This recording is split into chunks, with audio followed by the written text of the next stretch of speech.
ಅಲ್ಲಿ ನೆರೆದ ಭಕ್ತರೆಲ್ಲ ಗುರುರಾಜ ಗುರುರಾಜ ಗುರುರಾಜ ಅಂತ ಎರಡು ಕೈ ಎತ್ತಿ ಮುಗಿದು ನಮಸ್ಕಾರ ಮಾಡ್ತಾ ಇದ್ದಾರೆ. ಜೋರಾಗಿ ರಾಘವೇಂದ್ರ ಸ್ವಾಮಿ ಸ್ಮರಣೆ ಮಾಡಿಕೊಂಡು ಎಲ್ಲರೂ ಕೂಗಿ ದೇವರಿಗೆ ನಮಸ್ಕಾರ ಗುರುಗಳಿಗೆ ನಮಸ್ಕಾರ ಮಾಡ್ತಾ ಇದ್ದಾರೆ. ಎಲ್ಲರಿಗಿಂತ ಎತ್ತರದ ಧ್ವನಿಯಲ್ಲಿ ಗುರುರಾಜ ಗುರುರಾಜ ಗುರುರಾಜ ಅಂತ ಕೂಗಿಬಿಟ್ರು. ಯಾರು ಇಷ್ಟು ಎತ್ತರವಾಗಿ ಧ್ವನಿಯಲ್ಲಿ ಕೂಗ್ತಾ ಇದ್ದಾರೆ ಅಂತ ಎಲ್ಲರೂ ತಿರುಗಿ ನೋಡ್ತಾರೆ. ಎಲ್ಲರೂ ಮೂಕ ವಿಸ್ಮಿತರಾಗಿ ರಾಮಶಾಸ್ತ್ರಿಗಳನ್ನು ನೋಡ್ತಾ ಇದ್ದಾರೆ. ಗುರುರಾಜರೇ ಗುರುರಾಜರೇ ಗುರುರಾಜರೇ ಅಂತ ಕೂಗ್ತಾ ಇದ್ದಾರೆ. ಏಕಪ್ರಕಾರ ಕೂಗ್ತಾ ಇದ್ದಾರೆ. ಕಣ್ಣಾರೆ ಕಂಡೆ ಅಂತ ಮತ್ತೆ ಕೂಗ್ತಾ ಇದ್ದಾರೆ. ದಿವ್ಯವಾದ ಬೆಳಕು ಕಾಣಿಸ್ತಾ ಇದೆ. ಆ ಬೆಳಕು ಬಿಟ್ಟು ನನಗೆ ಇನ್ನು ಬೃಂದಾವನೂ ಕೂಡ ಕಾಣ್ತಾ ಇಲ್ಲ.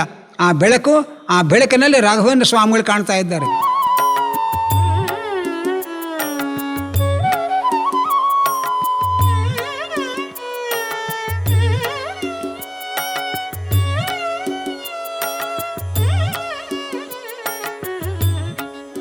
ನಾರಾಯಣಂ ಸುರಗುರುಂ ಜಗದೇಕನಾಥಂ ಭಕ್ತಪ್ರಿಯಂ ಸಕಲಲೋಕ ನಮಸ್ಕೃತಂಚ ತ್ರೈಗುಣ್ಯವರ್ಜಿತಮಜಂ ವಿಭುಮಾದ್ಯಮೀಶಂ ವಂದೇ ಭವಘ್ನಂ ಅಮರಾಸುರ ಸಿದ್ಧವಂದ್ಯಂ ಪ್ರಥಮೋ ಹನುಮಾನ್ನಾಮ ದ್ವಿತೀಯೋ ಭೀಮ ಏವ ಚ ಪೂರ್ಣಪ್ರಜ್ಞಸ್ತೃತೀಯಸ್ತು ಭಗವತ್ಕಾರ್ಯಸಾಧಕಃ ಪೂಜ್ಯಾಯ ರಾಘವೇಂದ್ರಾಯ ಸತ್ಯಧರ್ಮರತಾಯ ಚ ಭಜತಾಂ ಕಲ್ಪವೃಕ್ಷಾಯ ನಮತಾಂ ಕಾಮಧೇನವೇ. ಕಲಿಯುಗದ ಕಲ್ಪತರು ಎಂಬುದಾಗಿ ಪ್ರಸಿದ್ಧರಾದ ಶ್ರೀ ರಾಘವೇಂದ್ರ ಸ್ವಾಮಿಗಳ ಆರಾಧನೆಯ ಪರ್ವಕಾಲದಲ್ಲಿ ನಾವೆಲ್ಲ ಭಕ್ತಿ ಪರವಶತೆಯಿಂದ ಗುರುಗಳ ದರ್ಶನದ ರೋಮಾಂಚನದಿಂದ ಸಂತೋಷ ಸಂಭ್ರಮಗಳಿಂದ ಕೂಡಿದ್ದೇವೆ. ಎಲ್ಲ ವರ್ಗದ ಭಕ್ತರು ಕೂಡ ಬೇರೆ ಬೇರೆ ರಾಘವೇಂದ್ರ ಸ್ವಾಮಿಗಳ ಸನ್ನಿಧಾನಗಳಿಗೆ ಹೋಗಿ ಅವರ ಬೃಂದಾವನ ದರ್ಶನ ಮಾಡಿಕೊಂಡು ಕೃತಾರ್ಥರಾಗ್ತಾ ಇದ್ದಾರೆ. ಇಂತಹ ಸುಸಮಯದಲ್ಲಿ ರಾಘವೇಂದ್ರ ಸ್ವಾಮಿಗಳ ಒಂದು ಮಹಿಮೆಯನ್ನು ನಾವೆಲ್ಲರೂ ಕೂಡ ಶ್ರವಣ ಮಾಡೋಣ. ರಾಘವೇಂದ್ರ ಸ್ವಾಮಿಗಳ ಮಹಿಮೆಯನ್ನು, ಅವರ ವ್ಯಕ್ತಿತ್ವ, ಅವರ ಗ್ರಂಥಗಳ ಮಹಿಮೆಯನ್ನು ಶ್ರೀ ವಾದೀಂದ್ರ ತೀರ್ಥರು ಗುರುಗುಣ ಸ್ತವನದಲ್ಲಿ ಬರೆದಿದ್ದಾರೆ. ಅಲ್ಲಿಂದ ನಾವು ಅವರ ಮಹಿಮೆಯನ್ನು ತಿಳಿದುಕೊಳ್ತಾ ಹೋಗೋಣ. ರಾಘವೇಂದ್ರ ಸ್ವಾಮಿಗಳ ವ್ಯಕ್ತಿತ್ವ ಹೇಗಿತ್ತು ಅನ್ನುವುದನ್ನು, ಅವರ ತೇಜಸ್ಸು ಹೇಗಿತ್ತು ಅನ್ನುವುದನ್ನು ಗುರುಗುಣ ಸ್ತವನದಲ್ಲಿ ಬಹಳ ಸುಂದರವಾಗಿ ವರ್ಣನೆ ಮಾಡ್ತಾರೆ.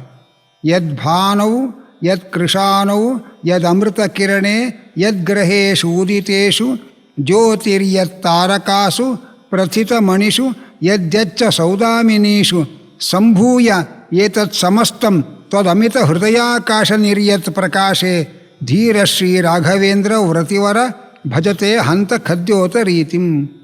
ಜಗತ್ತಿನಲ್ಲಿ ಬೆಳಗುವ ವಸ್ತುಗಳು, ಬೆಳಕಿನ ವಸ್ತುಗಳು ಅಂತ ಏನೇನು ಪ್ರಸಿದ್ಧವಾಗಿದೆ, ಸೂರ್ಯ, ಅಗ್ನಿ, ಚಂದ್ರ ಮತ್ತು ಉಳಿದ ಗ್ರಹಗಳು, ಅನಂತರ ನಕ್ಷತ್ರಗಳು, ಪ್ರಸಿದ್ಧವಾದ ದಿವ್ಯ ರತ್ನಮಣಿಗಳು, ಮಿಂಚುಗಳು, ಇದರಲ್ಲೆಲ್ಲ ಏನೇನೇನೇನು ಬೆಳಕು ತುಂಬಿದೆ. ಆ ಎಲ್ಲ ಬೆಳಕು ಕೂಡ ಒಂದು ಕಡೆ ಸೇರಿಸಿದರೆ ರಾಘವೇಂದ್ರ ಸ್ವಾಮಿಗಳೇ, ನಿಮ್ಮ ಹೃದಯಾಕಾಶದಿಂದ ಹೊರಡುವ ಜ್ಞಾನದ ಬೆಳಕಿನ ಮುಂದೆ ಈ ಎಲ್ಲ ಬೆಳಕುಗಳು ಕೂಡ ಒಂದು ಮಿಂಚಿನ ಹುಳಕ್ಕೆ ಸಮಾನವಾಗತ್ತೆ. ಅಂತಹ ರಾಘವೇಂದ್ರ ಸ್ವಾಮಿಗಳೇ ನಿಮಗೆ ನಮೋ ನಮಃ ಎಂಬುದಾಗಿ ಕೊಂಡಾಡ್ತಾ ಇದ್ದಾರೆ. ಜಗತ್ತಿನ ಎಲ್ಲ ಬೆಳಗುವ ವಸ್ತುಗಳ ಬೆಳಕು ಅದೆಲ್ಲವನ್ನೂ ಒಟ್ಟೈಸಿದರೂ ಕೂಡ ಶ್ರೀ ರಾಘವೇಂದ್ರ ಸ್ವಾಮಿಗಳ ಹೃದಯದಿಂದ ಹೊಮ್ಮುವ ಜ್ಞಾನ ಪ್ರಕಾಶದ ಮುಂದೆ ಇದೆಲ್ಲ ಪ್ರಕಾಶಗಳು ಕೂಡ ಒಂದು ಮಿಂಚಿನ ಹುಳದಂತೆ ಕಾಣ್ತಾ ಇದೆ. ಅದು ರಾಘವೇಂದ್ರ ಸ್ವಾಮಿಗಳ ತೇಜಸ್ಸು, ಅವರ ಮಾತಿನ ಬೆಳಕು ಅನ್ನುವುದನ್ನು ನಾವು ಗಮನಿಸಬೇಕು. ಹಾಗಾಗಿ ಅವರು ಬರೆದ ಗ್ರಂಥಗಳಿಗೆ ಭಾವದೀಪ ಅಂತ ಹೆಸರಿಡ್ತಾರೆ, ಚಂದ್ರಿಕಾ ಪ್ರಕಾಶ ಅಂತ ಹೆಸರಿಡ್ತಾರೆ. ಆ ರಾಘವೇಂದ್ರ ಸ್ವಾಮಿಗಳು ಜಯತೀರ್ಥರ ಟೀಕೆಗೆ ಟಿಪ್ಪಣಿ ಬರೆದು ಅದಕ್ಕೆ ಭಾವದೀಪ ಅಂತ ಗುರುಗಳ ಭಾವವನ್ನು ಉದ್ದೀಪನಗೊಳಿಸುವ ತಿಳಿಸುವಂತಹ ಗ್ರಂಥ ಅಂತ ಹೇಳಿ ಹೆಸರಿಟ್ಟಿದ್ದಾರೆ. ವ್ಯಾಸರಾಜರ ಚಂದ್ರಿಕಾ ಗ್ರಂಥ, ಆ ಚಂದ್ರಿಕೆಗೆ ಪ್ರಕಾಶ ಅನ್ನುವಂತಹ ವ್ಯಾಖ್ಯಾನವನ್ನು ಬರೆದಿದ್ದಾರೆ. ಹೀಗಾಗಿ ಅವರ ಹೃದಯದಿಂದ ಚಿಮ್ಮುವ ಪ್ರಕಾಶದ ಮುಂದೆ ಜಗತ್ತಿನ ಎಲ್ಲ ಬೆಳಕುಗಳ ರಾಶಿಯೂ ಕೂಡ ಮಿಂಚಿನ ಹುಳಕ್ಕೆ ಸಮಾನ ಎಂಬುದಾಗಿ ವರ್ಣನೆ ಮಾಡ್ತಾ ಇದ್ದಾರೆ. ಅದರಂತೆ ಅವರ ಬರವಣಿಗೆಯ ಶೈಲಿ ಹೇಗಿತ್ತು ಅದನ್ನು ವರ್ಣನೆ ಮಾಡ್ತಾರೆ. ಅದರ ಮೂಲಕ ಅವರ ವ್ಯಕ್ತಿತ್ವ ಹೇಗಿತ್ತು ಅನ್ನುವುದನ್ನು ನಾವು ಅರ್ಥೈಸಿಕೊಳ್ಳಬಹುದು. ಚಿತ್ತೇನ ಯುಕ್ತಮರ್ಥಂ ಕಲಯತಿ ಸಹಸಾ ನಾಭಿದತ್ತೆ ನ ಸದ್ಭಿಃ ಸಾಕಂ ಮೀಮಾಂಸತೇವ ನ ಲಿಖತಿ ವಚಸೋದ್ಘಾಟಯತ್ಯಾಶಯಂ ಸ್ವಂ ಉಕ್ತಂ ನೋ ವಕ್ತಿ ಭೂಯಃ ಕ್ವಚಿದಪಿ ಲಿಖಿತಂ ನೈವ ನಿರ್ಮಷ್ಟಿ ತಸ್ಮಾತ್ ಅಸ್ಮಾಭಿಃ ಸತ್ಪ್ರಬಂಧ ಪ್ರಣಯನ ವಿಷಯೇ ಸ್ತೂಯತೆ ರಾಘವೇಂದ್ರ. ರಾಘವೇಂದ್ರ ಸ್ವಾಮಿಗಳ ಮನಸ್ಸಿನ ಸಂಸ್ಕಾರ ಎಂಥದ್ದು ಅಂದರೆ ಅಯೋಗ್ಯವಾದ ಅರ್ಥ ಅವರ ಮನಸ್ಸಿಗೆ ತೋಚೋದೇ ಇಲ್ಲ. ಚಿತ್ತೇನ ಅಯುಕ್ತಮರ್ಥಂ ಕಲಯತಿ. ಅವರ ಮನಸ್ಸಿನಲ್ಲಿ ಶಾಸ್ತ್ರ ವಿರುದ್ಧವಾದ ಅಪ್ರಾಮಾಣಿಕವಾದ ವಿಷಯಗಳೇ ಅವರ ತಲೆಯಲ್ಲಿ ನುಸುಳುವುದಿಲ್ಲ. ಅಂಥದ್ದು ಅವರ ವ್ಯಕ್ತಿತ್ವ. ಜೊತೆಯಲ್ಲಿ ವಿಚಾರ ಮಾಡದೆ ಯಾವುದೇ ಮಾತುಗಳನ್ನು ಅವರು ಹೇಳೋದಿಲ್ಲ. ಅವರ ಗ್ರಂಥದಲ್ಲಿ ಯಾವುದೇ ಒಂದು ಮಾತು ಬರೆದರು ಅಂದರೆ ಅದಕ್ಕೆ ವಿಚಾರ ಮಾಡಿ ಯುಕ್ತವಾದದ್ದನ್ನಾಗಿ ಬರೆದಿರ್ತಾರೆ ಹೊರತು ವಿಚಾರ ಮಾಡದೆ ಏನೋ ಬರೆದು ಆಮೇಲೆ ನಾನು ಬರೆದಿದ್ದು ತಪ್ಪಾಗಿದೆ ಅಂತ ಅದನ್ನು ಬದಲಾಯಿಸಿಕೊಳ್ಳೋದು ಇಂತಹ ರಗಳೆಗಳೇ ಅವರ ಗ್ರಂಥಗಳಲ್ಲಿ ಇಲ್ಲ. ಸದ್ಭಿಸ್ಸಾಕಂ ನ ಮೀಮಾಂಸತೆ. ಯಾವುದೇ ಸಜ್ಜನರ ಜೊತೆಯಲ್ಲಿ ವಾದಕ್ಕಿಳಿಯೋದು, ಗದ್ದಲಕ್ಕಿಳಿಯೋದು ಇಂಥ ವ್ಯಕ್ತಿತ್ವವೇ ಇಲ್ಲ.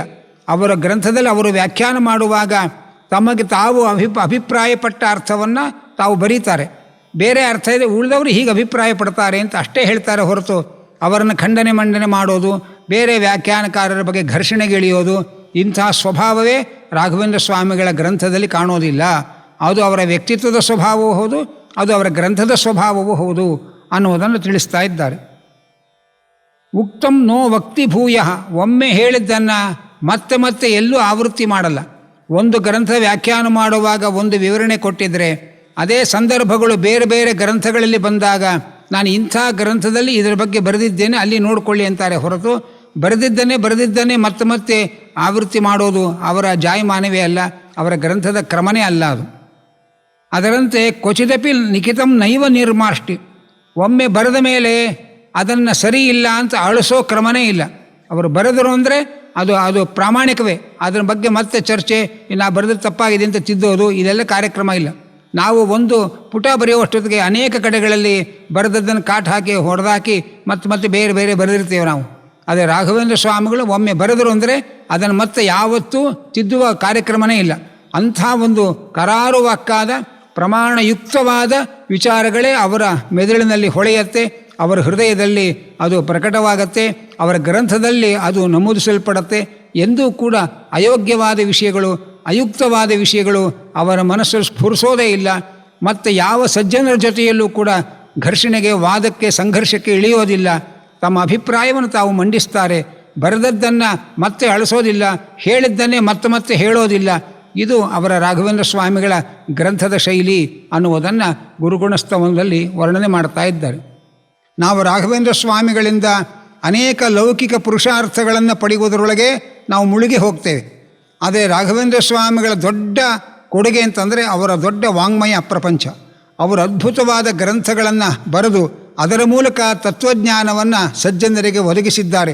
ಅದು ಅವರ ಪ್ರಧಾನವಾದ ದೊಡ್ಡ ಫಲ ಸೇವೆ ಅನ್ನುವುದನ್ನು ನಾವು ಗಮನಿಸಬೇಕು.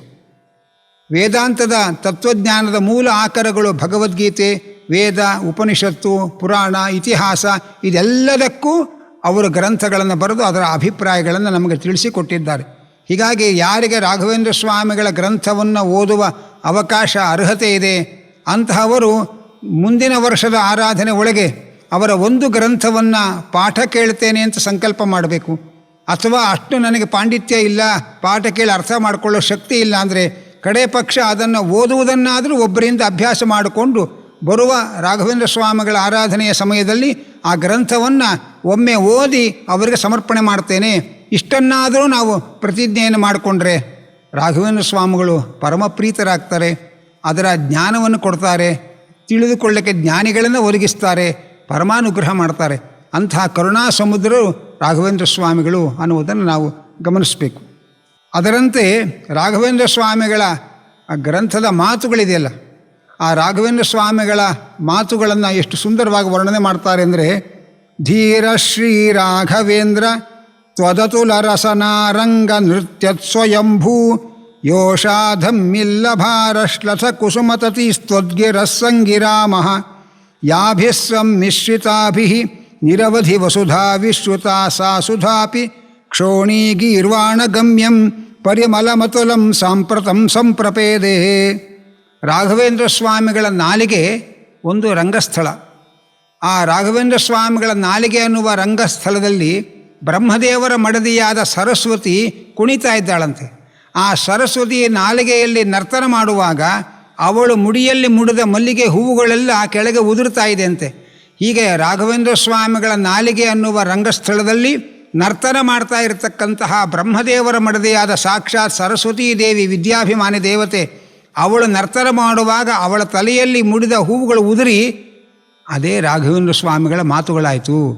ಅಂತಹ ಅದ್ಭುತವಾದಂತಹ ಪುಷ್ಪ ಮಕರಂದವನ್ನು ನಮಗೆ ತಿಳಿಸಿಕೊಡುವಂತಹ ರಾಘವೇಂದ್ರ ಸ್ವಾಮಿಗಳು ಶ್ರೀಮದ್ ಜಯತೀರ್ಥರು ರಚನೆ ಮಾಡಿದಂತಹ ಶ್ರೀಮನ್ಯಾಯಸುಧಾ ಗ್ರಂಥಕ್ಕೆ ಪರಿಮಳವನ್ನು ತಂದುಕೊಟ್ರು ಇವರು ಅನ್ನುವಂಥ ಒಂದು ವಿಶೇಷವಾದ ರಾಘವೇಂದ್ರ ಸ್ವಾಮಿಗಳ ವ್ಯಕ್ತಿತ್ವವನ್ನು, ಅವರ ಗ್ರಂಥದ ಹಿರಿಮೆಯನ್ನು ಗುರುಗುಣಸ್ತವನದಲ್ಲಿ ಶ್ರೀ ವಾದೀಂದ್ರ ತೀರ್ಥರು ಕೊಂಡಾಡ್ತಾ ಇದ್ದಾರೆ.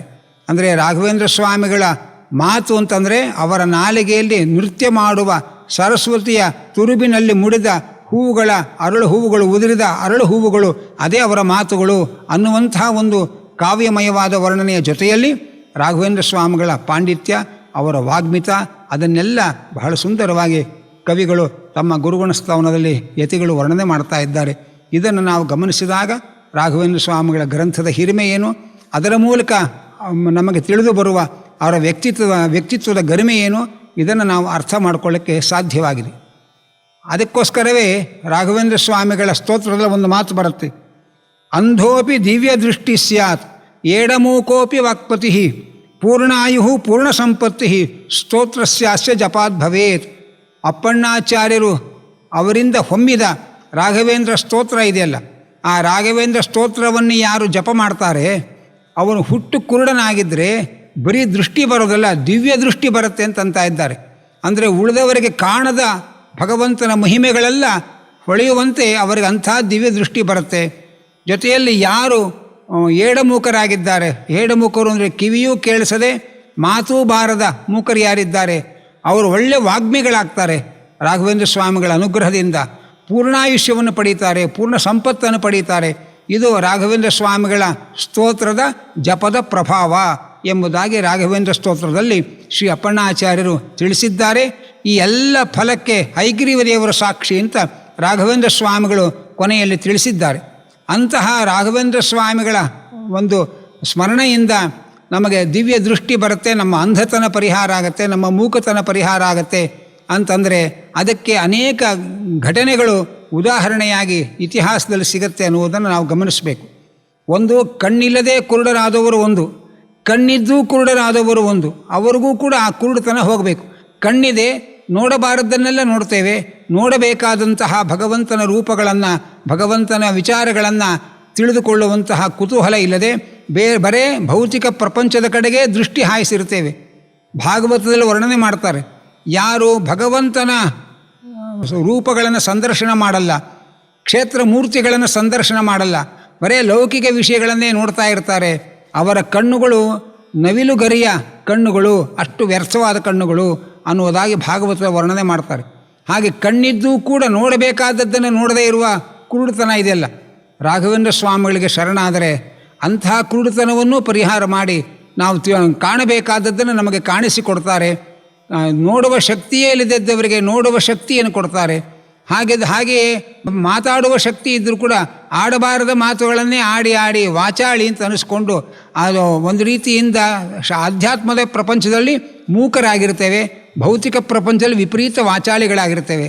ಈ ಅಧ್ಯಾತ್ಮ ಪ್ರಪಂಚದ ಮೂಕತನ ಬಾಯಿ ಇದ್ದವರಿಗೂ ಇರತಕ್ಕ ಮೂಕತನ, ಅಂಥ ಮೂಕತನವನ್ನು ಅವರು ಪರಿಹಾರ ಮಾಡ್ತಾರೆ. ಒಳ್ಳೆಯ ಅಧ್ಯಾತ್ಮದ ರಸ ಕವಳವನ್ನು ಸ್ವೀಕಾರ ಮಾಡಿ ಅಧ್ಯಾತ್ಮದ ಸಂದೇಶಗಳನ್ನು ನಿರೂಪಣೆ ಮಾಡುವಂಥ ಶಕ್ತಿ ಕೊಡ್ತಾರೆ ಅನ್ನುವುದು ಒಂದು ಮುಖ. ಆದರೆ ಯಾರು ಮಾತಾಡೋ ಶಕ್ತಿಯನ್ನು ಕಳ್ಕೊಂಡಿರ್ತಾರೆ ಅಂಥವರಿಗೆ ಮಾತು ಬರುವಂತೆ ಅವರು ಅನುಗ್ರಹ ಮಾಡ್ತಾರೆ. ಇದು ಸುಮ್ಮನೆ ಭಾವುಕತನದ ಪ್ರಶಂಸೆ ಅಲ್ಲ, ಇದು ನಿಜವಾಗಿ ನಡೆದ ಘಟನೆಗಳು ಇದೆ ಇದಕ್ಕೆ ಉದಾಹರಣೆಯಾಗಿ ಅನ್ನುವುದನ್ನು ಅನೇಕ ಹಿರಿಯರು ಅದನ್ನೆಲ್ಲ ದಾಖಲೆಗೊಳಿಸಿದ್ದಾರೆ. ಅಂತಹ ದಾಖಲೆಗಳಲ್ಲಿ ಒಂದು ದಾಖಲಾದ ಒಂದು ವಿಷಯವನ್ನು, ಒಂದು ಪ್ರಸಂಗವನ್ನು ನಿಮ್ಮ ಜೊತೆಯಲ್ಲಿ ಜ್ಞಾನಗಮ್ಯ ವಾಹಿನಿಯ ಮೂಲಕ ಹಂಚಿಕೊಳ್ತಾ ಇದ್ದೇನೆ. ಒಬ್ಬರು ರಾಮಶಾಸ್ತ್ರಿ ಅಂತ ಒಬ್ಬರು ಮಹಾನುಭಾವರು, ಅವರು ಮಂಡ್ಯ ನಗರದವರು. ಮಂಡ್ಯ ನಗರದ ರೈಲ್ವೆ ನಿಲ್ದಾಣದ ಬಳಿ ಉಮ್ಮಡಿ ಅಂತ ಹೇಳಿ ಒಂದು ಪುಟ್ಟ ಹಳ್ಳಿ, ಆ ಹಳ್ಳಿಯಲ್ಲಿ ವಾಸ ಮಾಡುವವರು. ಅಲ್ಲಿ 1940ರಲ್ಲಿ ಒಬ್ಬ ದತ್ತಾತ್ರೇಯ ಉಪಾಸಕರು ಆಶ್ರಮ ಕಟ್ಕೊಂಡಿದ್ದರು. ಅವರು ಎಂಥ ಸಾಧಕರು ಅಂದರೆ 12 ವರ್ಷಗಳ ಕಾಲ ಮೌನ ವ್ರತವನ್ನು 12ಕ್ಕೂ ಹೆಚ್ಚು ವರ್ಷಗಳ ಕಾಲ ಮೌನ ವ್ರತವನ್ನು ಆಚರಿಸ್ತಾ ಇದ್ದವರು. ಯಾರೊಡನೆಯೂ ಮಾತು ಇಲ್ಲ. ಅವರನ್ನು ಕಾಣಲಿಕ್ಕೆ ಅವರ ಆಶ್ರಮಕ್ಕೆ ಬೇರೆ ಬೇರೆ ಊರುಗಳಿಂದ ಅನೇಕ ಜನಗಳು ಬರೋರು. ಬಂದವರಿಗೆಲ್ಲ ಅವರು ಅನುಗ್ರಹ ಮಾಡೋರು, ಆಶೀರ್ವಾದ ಮಾಡೋರು. ಅವರ ಆಶೀರ್ವಾದ ಪಡೆಯುವುದಕ್ಕೋಸ್ಕರವೇ ಅನೇಕ ಊರುಗಳಿಂದ ಜನಗಳು ಬರ್ತಾಯಿದ್ರು. ಯಾರ ಜೊತೆಯಲ್ಲೂ ಮಾತಿಲ್ಲ, ಮಾತಾಡದೆ ಎಲ್ಲರಿಗೂ ಅನುಗ್ರಹ ಮಾಡ್ತಾ ಇದ್ದಂತಹ ವಿಚಿತ್ರ ಅವಧೂತರಾಗಿದ್ದರು ಅವರು. ಮತ್ತಷ್ಟೇ ಅಲ್ಲ, ಯಾರೇ ಬಂದರೂ ಹಗಲು ರಾತ್ರಿ ಯಾರೇ ಬಂದರೂ ಅಷ್ಟು ಜನಕ್ಕೂ ಅವರು ಊಟದ ವ್ಯವಸ್ಥೆ ಮಾಡೋರು. ಯಾರೂ ಊಟ ಮಾಡದೇ ಹೋಗೋ ಹಾಗಿಲ್ಲ, ಕಡ್ಡಾಯವಾಗಿ ಊಟ ಮಾಡಿಕೊಂಡೇ ಹೋಗಬೇಕು. ಇದು ಅವರ ಒಂದು ವ್ಯವಸ್ಥೆಯ ನಿಯಮ. ಒಂದು ಸಂದರ್ಭದಲ್ಲಿ 1948ನೇ ಇಸ್ವಿ ಚನ್ನಪಟ್ಟಣದ ಹತ್ತಿರ ಸಂಕಲಕೆರೆ ಅಂತ ಒಂದು ಹಳ್ಳಿ. ಆ ಸಂಕಲಕೆರೆ ಅನ್ನುವ ಹಳ್ಳಿಯಿಂದ ರಾಮಶಾಸ್ತ್ರಿ ಅನ್ನುವಂತಹ ಒಬ್ಬ ಕಟ್ಟ ವೈದಿಕ ಬ್ರಾಹ್ಮಣ ಯುವಕ ಅವರು ಈ ಅವಧೂತರನ್ನು ನೋಡೋಣ ಅಂತ ಅಲ್ಲಿಗೆ ಬಂದಿದ್ದಾರೆ. ಅವರು ಕಟ್ಟ ವೈದಿಕ ಸಂಪ್ರದಾಯದವರಾದ್ದರಿಂದ ಹೊರಗಡೆ ಎಲ್ಲೂ ಆಹಾರವನ್ನು ತೆಗೆದುಕೊಳ್ಳಲ್ಲ ಅಂತ ಅನ್ನೋದು ಅವರು ಪಾಲಿಸಿಕೊಂಡು ಬಂದ ನಿಯಮ. ಅವರು ಹಗಲು ಮಾತ್ರ ಆಹಾರ, ಮತ್ತು ರಾತ್ರಿ ಆಹಾರವನ್ನೇ ತಗೊಳ್ತಾ ಇರಲಿಲ್ಲ. ಎಲ್ಲಿಗಾದರೂ ದೂರದ ಸ್ಥಳಕ್ಕೆ ಹೋಗಬೇಕಾಗಿದ್ದರೆ ಮನೆಯಲ್ಲಿ ದೇವರು ಪೂಜೆ ಮಾಡಿ ನೈವೇದ್ಯ ಮಾಡಿ ಮನೆಯಲ್ಲಿ ಊಟ ಮುಗಿಸಿಕೊಂಡೇ ಮನೆ ಬಿಡ್ತಾಯಿದ್ರು. ಇದು ಅವರ ಹಾಕಿಕೊಂಡು ಬಂದಂಥ ಒಂದು ಜೀವನದ ವ್ಯವಸ್ಥೆ. ಅಂತಹ ಸಂಕಲಕೆರೆ ಗ್ರಾಮ ನಿವಾಸಿಗಳಾದ ರಾಮಶಾಸ್ತ್ರಿಗಳು ಒಮ್ಮೆ ಈ ಉಮ್ಮಡಿ ಎಂಬ ಹಳ್ಳಿಯಲ್ಲಿದ್ದಂತಹ ಅವಧೂತರ ಆಶ್ರಮಕ್ಕೆ ಬಂದಿದ್ದಾರೆ. ಬಹಳ ಜನ ಅಲ್ಲಿಗೆ ಬಂದಿದ್ದಾರೆ. ಸರದಿಯಲ್ಲಿ ನಿಂತು ಅನೇಕ ಜನ ಅವರ ಆಶೀರ್ವಾದವನ್ನು ಪಡೀತಾ ಇದ್ದಾರೆ, ದರ್ಶನವನ್ನು ಪಡೀತಾ ಇದ್ದಾರೆ. ಹಗಲ ಹಾಗೆ ರಾತ್ರಿ ಆಯಿತು, ಆದರೂ ಜನಸಂದಣಿ ಕಡಿಮೆ ಆಗಿಲ್ಲ. ರಾತ್ರಿ ಇದ್ದವರಿಗೆಲ್ಲ ಅವರೇ ಬಂದು ಬಡಿಸಿ ಊಟದ ವ್ಯವಸ್ಥೆ ಮಾಡಿದ್ರು. ಈ ರಾಮಶಾಸ್ತ್ರಿಗಳು ದೂರದಲ್ಲಿ ನಿಂತು ಅದನ್ನೆಲ್ಲ ಗಮನಿಸ್ತಾ ಇದ್ದರು. ಅವರನ್ನು ಕೈ ಸನ್ನೆಯಲ್ಲಿ ಕರೆದ್ರು. ಊಟ ಆಗಿಲ್ವಾ, ಮಾಡಿರಿ ಬನ್ನಿ ಊಟ ಮಾಡಿ ಅಂತ ಕೈ ಸನ್ನೆಯಲ್ಲೇ ಕರೆದ್ರು ಅವರು. ಇವರಂದರು, ಇಲ್ಲ ನಂದು ಭೋಜನ ಆಗಿದೆ, ನಾನು ರಾತ್ರಿ ಭೋಜನ ಮಾಡೋದಿಲ್ಲ, ಹೊರಗೆಲ್ಲೂ ಏನು ಆಹಾರವನ್ನು ಸೇವನೆ ಮಾಡಲ್ಲ, ಇದು ನಾನು ಮಾಡಿಕೊಂಡು ಬಂದಿರುವ ನಿಯಮ ಅಂತ ಇವರು ಬಿಡಿಸಿ ಹೇಳಿದರು. ಆದರೂ ಕೂಡ ಅವರು ಒಂದು ಕ್ಷಣ ಕಣ್ಣು ಧ್ಯಾನ ಮಾಡಿದ್ರು. ಕೈಯಲ್ಲಿ ಒಂದು ಹಿಡಿ ಹಿಡಿದುಕೊಂಡು ಏನೋ ಮಂತ್ರಿಸಿದರು. ಆ ಮಂತ್ರಿಸಿ ಮುಗಿದು ಆ ರಾಮಶಾಸ್ತ್ರಿಗಳನ್ನು ನೋಡಿದರು, ಕರೆದರು. ರಾಮಶಾಸ್ತ್ರಿಗಳು ಒಂದು ರೀತಿಯಿಂದ ಮಂತ್ರಮುಗ್ಧರಾಗಿ ಪರವಶರಾದರು. ಹಾಗಾಗಿ ತಮ್ಮ ಸಂಕಲ್ಪ ನಿಯಮಗಳು ಎಲ್ಲವನ್ನು ಮರೆತು ಅವರು ಕೊಟ್ಟ ಹಿಡಿ ಅನ್ನವನ್ನು ತಿಂದರು. ರಾತ್ರಿ ಮನೆಗೆ ಹೋದರು. ಬಹಳ ತಡವಾಗಿತ್ತು, ಮನೆಯವರೆಲ್ಲ ಮಲಗಿದ್ರು. ಇವರು ಕೂಡ ಹೋಗಿ ಮಲಗಿದ್ದಾರೆ. ತುಂಬ ಆಯಾಸ ಆಗಿತ್ತು ಪ್ರಯಾಣದಿಂದ. ಹಾಗಾಗಿ ಮಲಗಿದವರು ಬೆಳಗ್ಗೆ ಬಹಳ ಹೊತ್ತಾಯಿತು, ಏಳಲಿಲ್ಲ. ಅವರ ಚಿಕ್ಕಪ್ಪನ ಮನೆಯಲ್ಲಿ ಅವರು ವಾಸ ಮಾಡಿಕೊಂಡಿದ್ದರು. ಅವರ ಚಿಕ್ಕಪ್ಪ, ಏಳಪ್ಪ ರಾಮ, ಬಹಳ ಬೆಳಗಾಯಿತು, ಹೊತ್ತಾಯಿತು, ಏಳು ಅಂತಂದರು. ಗಾಬರಿಯಾದ ಎದ್ದು ನೋಡೋ ಬಹಳ ಹೊತ್ತಾಗಿದೆ ಅಂತ ಅನಿಸ್ತು. ಎಲ್ಲಿ ಹೋಗಿದ್ದಿ, ನಿನಗೆ ಆ ಅವಧೂತರ ದರ್ಶನ ಆಯಿತಾ, ತುಂಬ ಜನ ಇದ್ರಾ, ಏನು ಸಮಾಚಾರ, ಹೇಗೆ ಪ್ರಯಾಣ ಆಯಿತು ಎಲ್ಲ ಅವರು ಚಿಕ್ಕಪ್ಪ ಕೇಳ್ತಾ ಇದ್ದಾರೆ. ಇವರು ಯಾವುದಕ್ಕೂ ಉತ್ತರ ಕೊಡ್ತಾ ಇಲ್ಲ, ದಿವ್ಯ ಮೌನದಲ್ಲಿದ್ದಾರೆ. ಆನಂತರ ಏನೋ ಆಯಾಸ ಆಗಿದೆ ಅಂತ ಸುಮ್ಮನೆ ಆದರು. ಮತ್ತೆ ಪುನಃ ಉಳಿದವರು ಮನೆಯ ಬಂಧುಗಳೆಲ್ಲ ವಿಚಾರಿಸಿದರು. ಎಲ್ಲ ಪ್ರಶ್ನೆಗಳಿಗೆ ಮೌನವೇ ಉತ್ತರ, ಯಾವುದಕ್ಕೂ ಮಾತೇ ಇಲ್ಲ. ಕೆಲವರು ಅಂದ್ಕೊಂಡ್ರು ಅವರ ಮೌನವ್ರತದ ಅವಧೂತರ ಬಳಿಗೆ ಹೋಗಿ ಅವರ ಮೌನವ್ರತ ಇವರಿಗೂ ಅಂಟ್ಕೊಂಡ್ಬಿಟ್ಟಿದೆಯೋ ಏನೋ ಅಂತ ಕೆಲವರು ಅಂದುಕೊಂಡ್ರು. ಆದರೆ ಸ್ವಲ್ಪ ಸಮಯ ಕಳೆದ ಮೇಲೆ ಅವರಿಗೆಲ್ಲ ಗೊತ್ತಾಯಿತು, ಇವನು ಮಾತನಾಡಬೇಕು ಅಂತ ಚಡಪಡಿಸ್ತಾ ಇದ್ದಾನೆ, ಆದರೆ ಮಾತನಾಡೋಕ್ಕೆ ಆಗ್ತಾ ಇಲ್ಲ. ಅವನ ಮುಖದಲ್ಲಿ ಆ ಸಂಕಟ ಕಾಣ್ತಾ ಇದೆ. ಯಾಕೆ ಇದ್ದಕ್ಕಿದ್ದಂತೆ ಇವನಿಗೆ ಮಾತು ನಿಂತೋಯ್ತು ಅಂತ ಹೇಳಿ ಎಲ್ಲರೂ ಗಾಬರಿಯಾಗಿ ವೈದ್ಯರ ಬಳಿಗೆ ಕರ್ಕೊಂಡು ಹೋದರು. ವೈದ್ಯರು ಎಲ್ಲ ರೀತಿಯ ಔಷಧಿಗಳನ್ನು ಕೊಟ್ಟು ಎಲ್ಲ ಉಪಚಾರ ಮಾಡಿದ್ರು. ಎಷ್ಟೇ ವೈದ್ಯಕೀಯ ಉಪಚಾರಗಳನ್ನು ಪಡೆದರೂ ಕೂಡ, ಔಷಧಿಗಳನ್ನು ಪಡೆದರೂ ಕೂಡ ಮಾತು ಮಾತ್ರ ಬರಲಿಲ್ಲ. ಆಮೇಲೆ ಯೋಚನೆ ಮಾಡಿದ್ರು, ಇಷ್ಟೆಲ್ಲ ವೈದ್ಯಕೀಯ ಪ್ರಯೋಗಗಳ ನಡೆದರೂ ಕೂಡ ಮಾತು ಬಂದಿಲ್ಲ ಅಂದರೆ ಇದು ರೋಗ ಅಲ್ಲ, ಇದು ಯಾವುದೋ ಮಾಂತ್ರಿಕ ಪ್ರಭಾವ ಇರಬಹುದು. ಹಾಗಾದರೆ ಯಾರಾದರೂ ಮಾಂತ್ರಿಕರ ಹತ್ರ ಹೋಗಿ ಮಂತ್ರ ಹಾಕಿಸಿ ಇವನ ರೋಗ ಪರಿಹಾರ ಮಾಡೋಣ ಅಂತ ಹೇಳಿ ಪ್ರಸಿದ್ಧ ಮಾಂತ್ರಿಕರ ಒಬ್ಬರ ಹತ್ರ ಹೋದರು. ಅವರು ಏನೇನೋ ಯಂತ್ರಗಳಿಟ್ಟುಕೊಂಡು ಪೂಜೆ ಮಾಡಿ ಏನೇನೋ ಮಾಡಿದ್ರು. ಆ ಮಾಂತ್ರಿಕರ ಯಾವ ಪ್ರಯೋಗಗಳು ರಾಮಶಾಸ್ತ್ರಿಗಳ ಮೇಲೆ ಏನೂ ಪ್ರಯೋಜನಕ್ಕೆ ಬರಲಿಲ್ಲ, ಮಾತು ಬರಲೇ ಇಲ್ಲ. ಆಗ ಆ ಮಾಂತ್ರಿಕರು ಹೇಳಿದರು, ಇದು ರೋಗವಾಗಿದ್ದರೆ ವೈದ್ಯರ ಔಷಧಕ್ಕೆ ಹೋಗಬೇಕಾಗಿತ್ತು, ಮಂತ್ರಮಾಟಗಳ ಪ್ರಭಾವ ಆಗಿದ್ದರೆ ನನ್ನ ಮಂತ್ರ ಪ್ರಯೋಗಕ್ಕೆ ಹೋಗಬೇಕಾಗಿತ್ತು. ಇಲ್ಲಿಗೂ ವಾಸಿ ಆಗಿಲ್ಲ ಅಂತಂದರೆ ಇದು ಎಲ್ಲರೂ ಆಗಲ್ಲ ಅಂತ ಕೈ ಬಿಟ್ಟದ್ದನ್ನು ರಾಘವೇಂದ್ರ ಸ್ವಾಮಿಗಳು ಅಂತ ಒಬ್ಬರಿದ್ದಾರೆ ಮಂತ್ರಾಲಯದಲ್ಲಿ, ಎಲ್ಲ ವೈದ್ಯರು ಮಾಂತ್ರಿಕರು ಎಲ್ಲರೂ ಕೈ ಬಿಟ್ಟದ್ದನ್ನು ಅವರು ಕೈ ಹಿಡಿದು ನಡೆಸ್ತಾರೆ ಅಂತ ನಾವು ಕೇಳಿದ್ದೇವೆ. ನೀವು ಮಂತ್ರಾಲಯಕ್ಕೆ ಹೋಗಿ ರಾಘವೇಂದ್ರ ಸ್ವಾಮಿಗಳ ಸೇವೆ ಮಾಡಿರಿ, ಇದು ನಮ್ಮ ಮಂತ್ರತಂತ್ರಗಳಿಗೆ ಇದು ಫಲ ಕೊಡ್ತಾ ಇಲ್ಲ, ವೈದ್ಯರ ಉಪಚಾರವೂ ಇಲ್ಲಿ ಪ್ರಯೋಜನಕ್ಕೆ ಬಂದಿಲ್ಲ ಅಂತಂದರೆ ನಮ್ಮ ಯಾರ ಕೈಯಲ್ಲೂ ಒಂದು ಮೀರಿದ ಒಂದು ಸಂಗತಿ ಇದು ಅಂತ ಹೇಳಿ ಮಂತ್ರಾಲಯಕ್ಕೆ ಹೋಗಿ ರಾಘವೇಂದ್ರ ಸ್ವಾಮಿಗಳ ಸೇವೆ ಮಾಡಿ ಅಂತಂದರು. ಆದರೆ ಭಗವಂತನ ವಿಚಿತ್ರವಾದ ಸಂಕಲ್ಪ, 3 ವರ್ಷ ಆಯಿತು ಅವರು ಮಂತ್ರಾಲಯಕ್ಕೆ ಬರಲೇ ಇಲ್ಲ. ಅವರನ್ನ ಮಂತ್ರಾಲಯಕ್ಕೆ ಹೋಗಿ ಅಂತ ಹೇಳಿದವರು ಒಮ್ಮೆ ಭೇಟಿಯಾದರು. ಭೇಟಿಯಾಗಿ ಮಂತ್ರಾಲಯಕ್ಕೆ ಹೋಗಿದ್ರಾ, ರಾಘವೇಂದ್ರ ಸ್ವಾಮಿಗಳ ಸೇವೆ ಮಾಡಿದ್ರಾ, ವಾಸಿ ಆಯಿತಾ, ನಿಮ್ಮ ಹುಡುಗನಿಗೆ ಮಾತು ಬರ್ತಾ ಇದೆಯಾ ಅಂತೆಲ್ಲ ವಿಚಾರಿಸಿದರು. ಇಲ್ಲ, ನಾವು ಮಂತ್ರಾಲಯಕ್ಕೆ ಹೋಗೇ ಇಲ್ಲ ಹಾಗೆ ಅಂತಂದರು.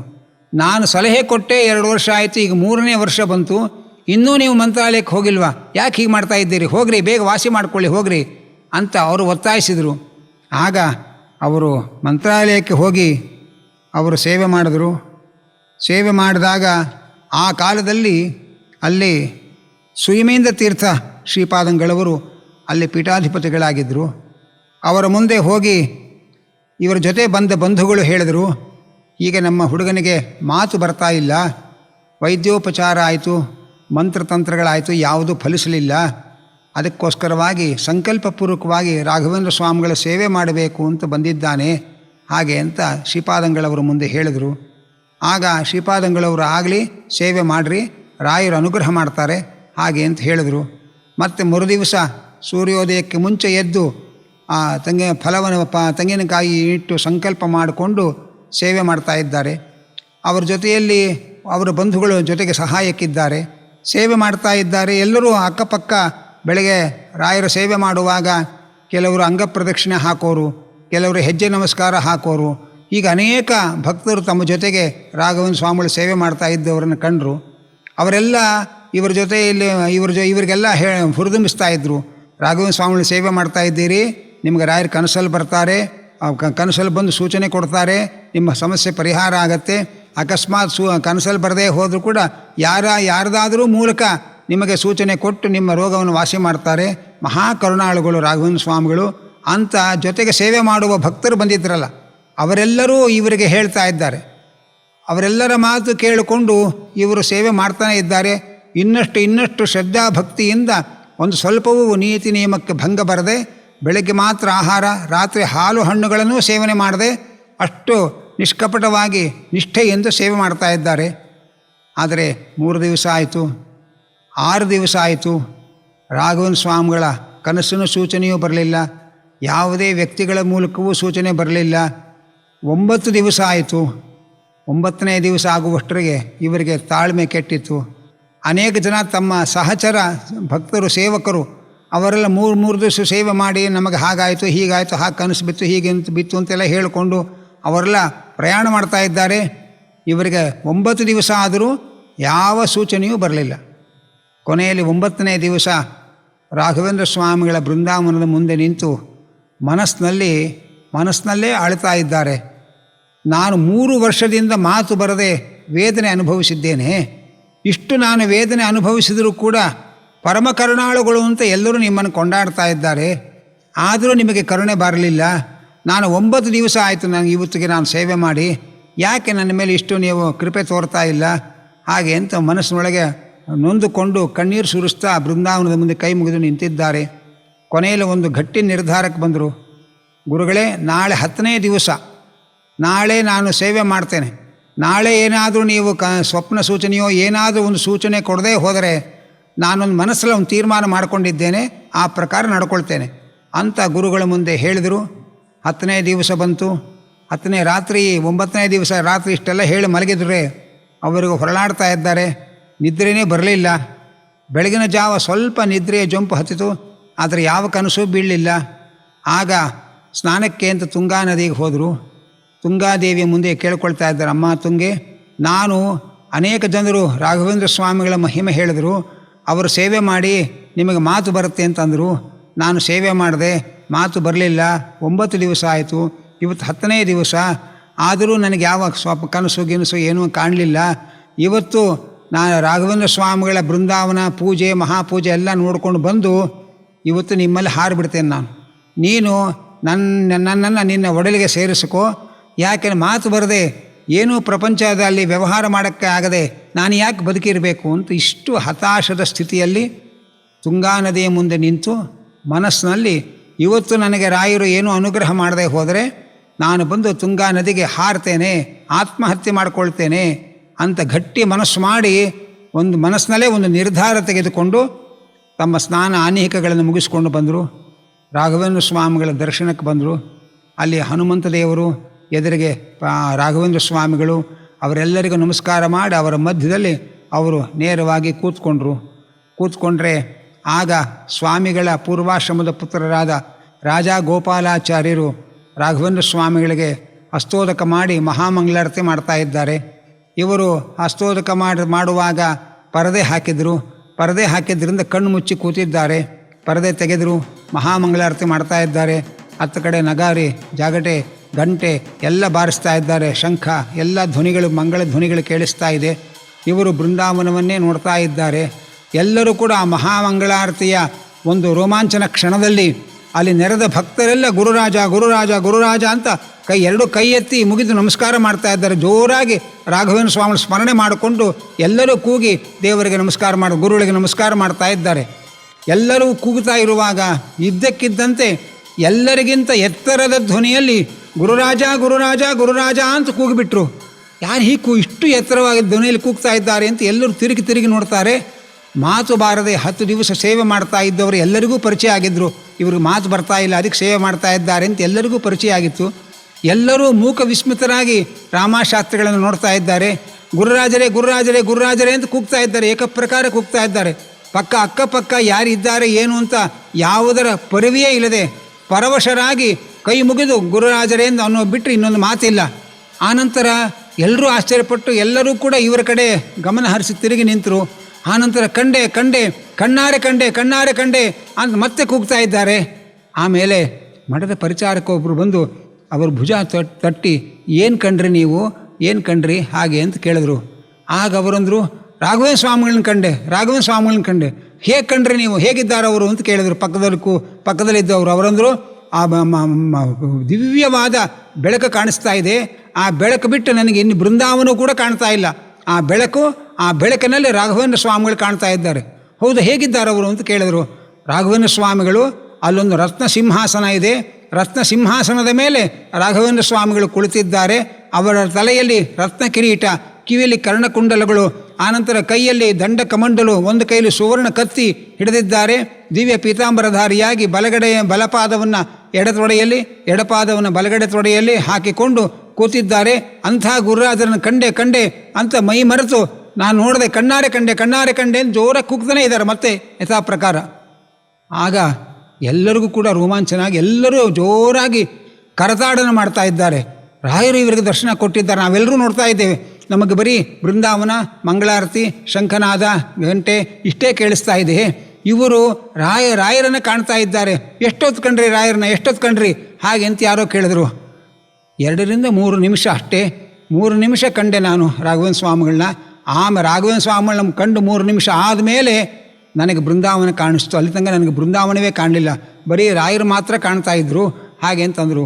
3 ವರ್ಷಗಳ ಕಾಲ ಮಾತು ಬಾರದೆ ಮೂಕನಾಗಿದ್ದ ನನಗೆ 3 ನಿಮಿಷ ದರ್ಶನ ಕೊಟ್ಟು ಮಾತು ಬರುವಂತೆ ಮಾಡಿದ್ದಾರೆ ಅಂಥೇಳಿ ಮೈಯೆಲ್ಲ ರೋಮಾಂಚಿತರಾಗಿ ಕಣ್ಣು ತುಂಬ ಆನಂದ ಬಾಷ್ಪ ಸುರಿಸ್ತಾ ಆ ಗುರುರಾಜರನ್ನು ನೆನೆದು ಕೈ ಮುಗಿತಾ ಇದ್ದಾರೆ. ಮತ್ತೆ ಕೈ ಮುಗಿತಾ ಇದ್ದಾರೆ. ಎಲ್ಲರೂ ಇವರ ಜೊತೆಯಲ್ಲಿ ಇದ್ದವರು ಭಕ್ತಿ ಪರವಶರಾಗಿ ಅವರೆಲ್ಲರೂ ರಾಘವೇಂದ್ರ ಸ್ವಾಮಿಗಳಿಗೆ ನಮಸ್ಕಾರ ಮಾಡ್ತಾ ಇದ್ದಾರೆ. ರಾಘವೇಂದ್ರ ಸ್ವಾಮಿಗಳಿಗೆ ಜೈಕಾರ ಹಾಕ್ತಾ ಇದ್ದಾರೆ. ರಾಮಶಾಸ್ತ್ರಿಗಳಿಗೆ ಎಷ್ಟೋ ಜನ ಕೈ ಮುಗಿದವರು, ಎಂಥ ಮಹಾನುಭಾವರು, ರಾಯರ ದರ್ಶನ ಆಯಿತು ಹಾಗೆ ಅಂತ. ಆಮೇಲೆ ಮನಸ್ಸಲ್ಲಿ ಸ್ವಲ್ಪ ಸಮಾಧಾನ ಮಾಡಿಕೊಂಡ್ರು. ಎಲ್ಲ ಆ ಉದ್ವೇಗವನ್ನು ಎಲ್ಲ ಸಾವರಿಸಿಕೊಂಡ್ರು. ಆಮೇಲೆ ಯೋಚನೆ ಮಾಡಿದ್ರು, ನಾನು ಕನಸಿನಲ್ಲೇ ರಾಘವೇಂದ್ರ ಸ್ವಾಮಿಗಳು ಬರಲಿಲ್ಲ, 10 ದಿವಸ ಆಯಿತು, ನಾನೇನು ಬದುಕು ಉಪಯೋಗ ಇಲ್ಲ, ತುಂಗಾ ನದಿಗೆ ಹೋಗಿ ಆತ್ಮಹತ್ಯೆ ಮಾಡ್ಕೋಬೇಕು ಅಂತ ತೀರ್ಮಾನ ಮಾಡಿಕೊಂಡು ನನ್ನ ಜೀವನದಲ್ಲಿ ಇನ್ನು ಕೆಲವೇ ಸಮಯ ಉಳಿದಿರೋದು, ಅಷ್ಟರೊಳಗೆ ಕಣ್ತುಂಬ ರಾಯರನ್ನು ನೋಡೋಣ, ರಾಯರ ಮಹಾಪೂಜೆ ಮಂಗಳಾರತಿ ಎಲ್ಲವನ್ನ ಕಣ್ತುಂಬ ತುಂಬಿಸಿಕೊಂಡು ನೇರವಾಗಿ ಹೋಗಿ ತುಂಗೆಯಲ್ಲಿ ಹಾರು ಬೀಳಬೇಕು ಅಂತ ಇವತ್ತು ಬೆಳಗ್ಗೆ ಸಂಕಲ್ಪ ಮಾಡಿಕೊಂಡು ನಾನು ಬಂದೆ. ಆದರೆ ಕನಸಿನಲ್ಲಿ ಕಾಣದ ರಾಯರು ಎದುರಿಗೆ ನನಗೆ ದರ್ಶನ ಕೊಟ್ಟರು. ಹಾಗೆ ಅಂತ ಹೇಳಿದಾಗ ಎಲ್ಲರಿಗೂ ಕೂಡ ಬಹಳ ಸಂತೋಷ ಆಯಿತು, ಆಶ್ಚರ್ಯ ಆಯಿತು. ಆಶ್ಚರ್ಯದ ಸಮುದ್ರದಲ್ಲಿ ಮುಳುಗಿಬಿಟ್ರೆ ಎಲ್ಲರೂ ಕೂಡ. ಆಮೇಲೆ ಶ್ರೀ ಸುಯಿಮೇಂದ್ರ ತೀರ್ಥ ಶ್ರೀಪಾದಂಗಳವರ ಬಳಿ ಹೋಗಿ ಎಲ್ಲವನ್ನೇ ವಿಜ್ಞಾಪನೆ ಮಾಡಿಕೊಂಡ್ರು. ಅವರು ರಾಘವೇಂದ್ರ ಸ್ವಾಮಿಗಳ ದರ್ಶನ ಪಡೆದಿದ್ದೀರಪ್ಪ, ಅವರು ಮಹಾ ಕರುಣಾಳುಗಳು, ನಿಮಗೆ ದರ್ಶನ ಕೊಟ್ಟು ಮಾತು ಕೊಟ್ಟು ನಿಮ್ಮನ್ನು ರಕ್ಷಣೆ ಮಾಡಿದ್ದಾರೆ, ಗುರುರಾಜರ ಪೂರ್ಣ ಅನುಗ್ರಹಕ್ಕೆ ನೀವು ಪಾತ್ರರಾಗಿದ್ದೀರಿ ಅಂತ ಹೇಳಿ ಅವರಿಗೆ ಹರಿಸಿದರು. ಇನ್ನೂ ಕೆಲವು ದಿವಸಗಳ ಕಾಲ ಅಲ್ಲೇ ಇದ್ದು ಹೊರಡಬೇಕಾದ್ರೆ ಸುಯಿಮೇಂದ್ರ ತೀರ್ಥ ಶ್ರೀಪಾದಂಗಳವರಲ್ಲಿ ಫಲಮಂತ್ರಾಕ್ಷತೆಯನ್ನು ಪಡೆದುಕೊಂಡು ಮತ್ತೆ ಅವರು ತಮ್ಮ ಸಂಕಲಕೆರೆ ಎನ್ನುವ ಚನ್ನಪಟ್ಟಣದ ಹಳ್ಳಿಗೆ ಹಿಂತಿರುಗಿದರು. ಈ ಎಲ್ಲ ಅದ್ಭುತವಾದ ಮಾತು ಬಾರದವರಿಗೆ ಮಾತು ಕೊಟ್ಟ ರಾಘವೇಂದ್ರ ಸ್ವಾಮಿಗಳು ಮಾತು ಕೊಟ್ಟ ಈ ಮಹಿಮೆಯನ್ನು, ಈ ಪ್ರಸಂಗವನ್ನು ಶ್ರೀ ರಾಜ ಗುರುರಾಜಾಚಾರ್ಯರು ತಮ್ಮ ಗ್ರಂಥದಲ್ಲಿ ಬರೆದಿದ್ದಾರೆ.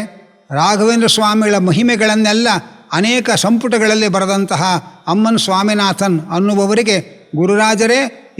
ಗುರುರಾಜಾಚಾರ್ಯರೇ ಈ ವಿಷಯವನ್ನು ಅವರಿಗೆ ಪ್ರತ್ಯಕ್ಷ ತಿಳಿಸಿದ್ದಾರೆ, ಅವರ ಗ್ರಂಥದಲ್ಲೂ ಅವರು ಬರೆದಿದ್ದಾರೆ ಅನ್ನುವುದನ್ನು ಉಲ್ಲೇಖ ಮಾಡ್ತಾ ಇದ್ದಾರೆ. ಹೀಗೆ ಸುಮಾರು 1950ನೇ ಇಸ್ವಿಯಲ್ಲಿ ನಡೆದಂತಹ ಈ ಒಂದು ಮಾತು ಬಾರದ ಮೂಕನಿಗೆ ಮಾತು ಕೊಟ್ಟ ರಾಘವೇಂದ್ರ ಸ್ವಾಮಿಗಳ ಮಹಿಮೆಯನ್ನು ಈ ಸುಸಂದರ್ಭದಲ್ಲಿ ನಾವೆಲ್ಲರೂ ಸ್ಮರಣೆ ಮಾಡಿಕೊಳ್ಳೋಣ. ಸ್ಮರಣೆ ಮಾಡಿಕೊಂಡು ಮಾತು ಬರುವವರು ನಮ್ಮ ನಾಲಿಗೆಯಿಂದ ಶುದ್ಧವಾದ ಮಾತು ಬರಲಿ, ಒಳ್ಳೆಯ ಮಾತು ಬರಲಿ, ಕೆಟ್ಟ ಮಾತುಗಳು ನಮ್ಮ ನಾಲಿಗೆಯಿಂದ ಬರೋದು ಬೇಡ ಅಂತ ಕೇಳ್ಕೊಳ್ಳೋಣ. ಮಾತೇ ಬಾರದವರು ರಾಘವೇಂದ್ರ ಸ್ವಾಮಿಗಳ ಸೇವೆ ಮಾಡಿ ಅವರ ಅನುಗ್ರಹಕ್ಕೆ ಪಾತ್ರರಾಗಿ ಮಾತು ಪಡೆಯೋಣ ಅಂತ ಹೇಳ್ತಾ, ಈ ಒಂದು ರಾಘವೇಂದ್ರ ಸ್ವಾಮಿಗಳ ಆರಾಧನೆಯ ಶುಭ ಸಂದರ್ಭದಲ್ಲಿ ಇಂಥ ಒಂದು ರಾಘವೇಂದ್ರ ಸ್ವಾಮಿಗಳ ವೈಭವದ ಮಹಿಮೆಯನ್ನು ನಾವೆಲ್ಲರೂ ಕೂಡ ತಿಳಿದು ಕೃತಾರ್ಥರಾಗೋಣ ಅಂತ ಹೇಳ್ತಾ, ಹರಯೇ ನಮಃ ಸರ್ವಯಜ್ಞ ಭುಜೇ ನಮಃ. ರಾಘವೇಂದ್ರ ಸ್ವಾಮಿಗಳ ಮಹಿಮೆಯ ಈ ಒಂದು ಸಂಚಿಕೆಯ ಪ್ರಾಯೋಜಕರಾಗಿ ಡಾಕ್ಟರ್ ಶ್ರೀಕಾಂತಾಚಾರ್ಯ ಬುರ್ಲಿ ಅವರ ಕುಟುಂಬದವರು ಸೇವೆ ಸಲ್ಲಿಸಿದ್ದಾರೆ. ರಾಘವೇಂದ್ರ ಸ್ವಾಮಿಗಳ ಅಂತರ್ಗತ ಮುಖ್ಯ ಪ್ರಾಣಾಂತರ್ಗತ ರಾಮದೇವರ ಅನುಗ್ರಹ ಅವರಿಗಾಗಲಿ ಅಂತ ಕೋರ್ತಾ ಅವರ ಸೇವೆಯನ್ನು ನಾವು ಕೃತಜ್ಞತಾಪೂರ್ವಕವಾಗಿ ಸ್ಮರಿಸ್ಕೊಳ್ತೇವೆ. ಕಾಯೇನ ವಾಚ ಮನಸೇಂದ್ರಿಯೈರ್ವ ಬುದ್ಧ್ಯಾತ್ಮನಾವಾನುಸೃತಸ್ವಭಾವ ಕರೋಮಿ ಯದ್ಯತ್ ಸಕಲಂ ಪರಸ್ಮೈ ನಾರಾಯಣಾಯೇತಿ ಸಮರ್ಪಯಾಮಿ. ಯಸ್ಸರ್ವಗುಣಸಂಪೂರ್ಣಃ ಸರ್ವದೋಷವಿವರ್ಜಿತಃ ಪ್ರಿಯತಾಂ ಪ್ರೀತಯೇವಾಲಂ ವಿಷ್ಣುರ್ಮೇ ಪರಮಸುಹೃತ್. ಪ್ರೀಣಯಾಮೋ ವಾಸುದೇವಂ ದೇವತಾಮಂಡಲ ಅಖಂಡಮಂಡನಂ ಪ್ರೀಣಯಾಮೋ ವಾಸುದೇವಂ.